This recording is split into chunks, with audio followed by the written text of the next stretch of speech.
With the hangar business paying double money and RP on sell missions right now in GTA 5 Online, I figured it's the perfect time to release a hangar money guide, which is updated for the year of 2025. I'm going to show you guys how to make the most amount of money, especially as a solo player. So if you guys do go on to enjoy this guide today, be sure to go down below and leave a like on this video, subscribe, turn on post notifications, and do not forget to share it with a friend, as I'm sure it's going to help them out. Now, without further ado, let's go. All right, so the first thing you're going to want to need to do to purchase a hangar is go to your internet on your phone, go to the Maze Bank Foreclosures website, and select the hangars tab. So there's going to be 5 hangars in total. The cheapest options are at the LSIA airport. You can see $1 million this week at the time of recording for one of them. The other one is $800,000.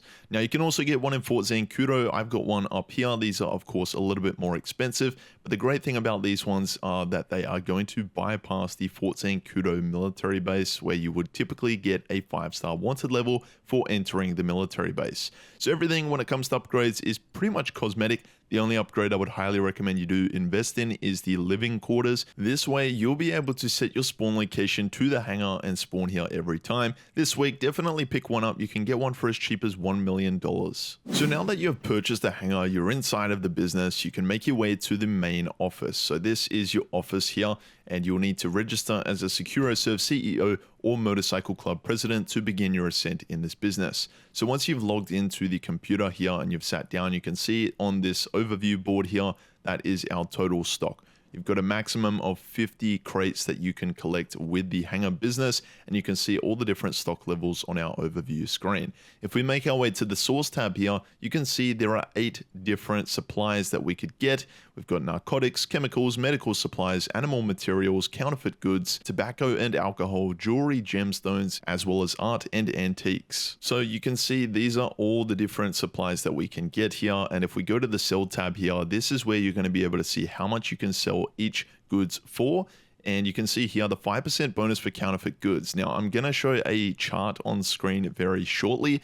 This will give you guys a basic overview or an in-depth overview of what crates you can collect and what the bonus is going to be. So you could collect 10 crates for narcotics and you could actually rack up, say, a 10% bonus, but I'll show a chart very shortly. So when it comes to selecting a source crate mission, I would highly recommend you do select a mission that is on land as opposed to in the air. This is going to be much easier, it's going to take you less time, and you're going to have a lot less grief along the way. So with the land missions here, they're very straightforward. As you can see here, I just need to destroy this generator and then it will basically open up this lockup. Once you enter the lockup, you can go ahead and steal the narcotics. From that point, you can simply get on your oppressor or the vehicle of your choice and deliver the goods back to the hangar.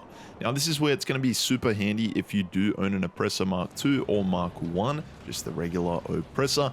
This is where you can easily get to and from these missions, as you may be traveling from across the map to the very bottom of the map, or the bottom of the map to the very top of the map. Anyway, from this point, you can see, let's go back to our computer now. We're going to see that we have now acquired another crate in our hangar business. Now, there's a few other ways that we can acquire crates. We could actually get more than one crate at a time, but as you guys can see, we've got a cooldown period there of about 4 minutes between those missions for one specific good. Also, I'm going to leave a link in the description down below. This is going to be a link to all of the hangar missions that are in the hangar business for all of these different missions. And it's going to be a great guide that can help you get through these missions, as sometimes they look very simple at face value, or they may look difficult at face value, I should say, but they're really quite simple. So if you go to that link, you'll be able to see all the different mission types and you can easily complete them within less than 5 minutes. So yeah, I should also point out, if you're wanting to get more than one crate at a time, you definitely can.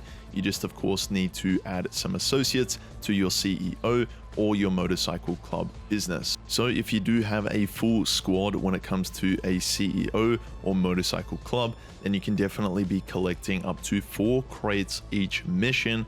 And if you're doing this between, say, 3 different kinds of goods in the business, you can easily fill up your hangar within no time. So I'm going to walk you guys through a really beneficial guide that helps me all the time when it comes to selecting the kind of goods that I want in my hangar business. So let's say, for example, if you're wanting a 5% bonus on your crates, then you're going to want to select tobacco and alcohol, or counterfeit goods. For every 5 crates you collect through these kinds of cargo goods, you'll get a 5% additional bonus on top of the sell value. Now for animal materials, art and antiques, or jewelry and gemstones, you'll get a 12% bonus for every 10 crates you collect through these goods. And if you're wanting a 35% increased value on your sell value, then you'll want to be able to collect 25 crates with either narcotics, chemicals, or medical supplies. So of course, as you guys can see, if you're a solo player, this is definitely going to be a grind for you. So if you don't have the time, and say you got a few friends who could help you, definitely do this with some friends, as it's going to be very beneficial. Now there is another trick that you could try if you're wanting to source crates very quickly, and this one's a big favorite for those beginners and also for those solo players.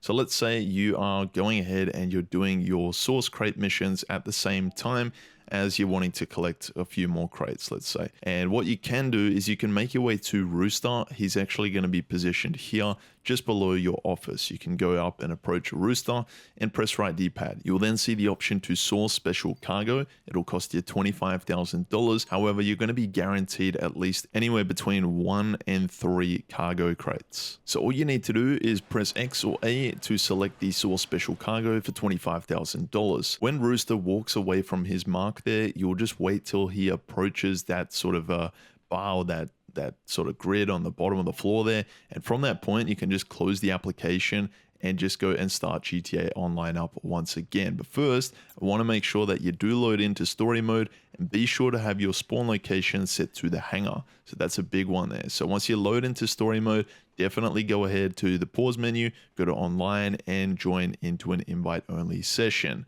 Once you load back into an invite-only session, you want to run outside of the hangar through those double doors there, and once you get outside, you will see that you have bypassed the 40-minute or 45-minute time period that it takes for Rooster to typically source a crate. Now, of course, it's not going to guarantee the kind of cargo that you're going to get. However, it is going to increase your cargo value by a lot. It's going to help you in the long run, especially if you're a solo player, and you'll still be profiting off the crate value alone.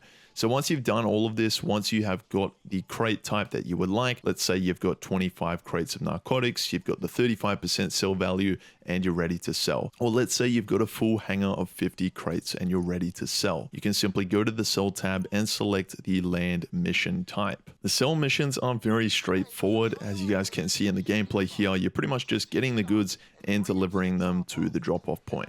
So from that point, you'll be able to make millions of dollars through the hangar business. And of course, you can keep rinse and repeating this process. Of course, it's very beneficial when the hangar business is paying 2 times money. However, at the time of recording this video, the hangar businesses are on discount, so it's the prime time to purchase one of these businesses. And as you can see by this sell mission here, we make about $2 million, but with double money this week, you can be making up to $5 million. That is going to do it for this hangar guide for 2025 in GTA 5 Online. If you guys found the guide helpful, be sure to leave a like and also subscribe to the channel for more content like this. Turn on post notifications, and don't forget to share it with a friend, as I'm sure it's going to help them out. We got a bunch of content hopefully on the way ahead of GTA 6 in GTA Online. In the meantime, be sure to take care, and I will see you in my next video.